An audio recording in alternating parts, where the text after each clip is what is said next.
इतनी दौलत?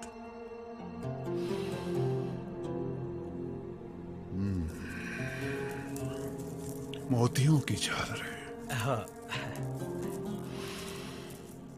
खेमे के खंभों में हीरे मोती जड़े हैं, फानूस के शीशों में सोना गड़ा है। ऐसी ऐसी चीजें तो खुद बादशाह आदिल शाह के पास भी नहीं है।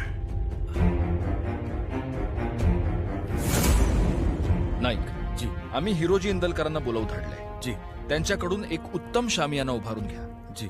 आणि पाहता क्षणी आश्चर्यानं आणि मत्सरानं खानाला चक्कर येईल इतका सोन्या चांदीनं तो मढवून टाका.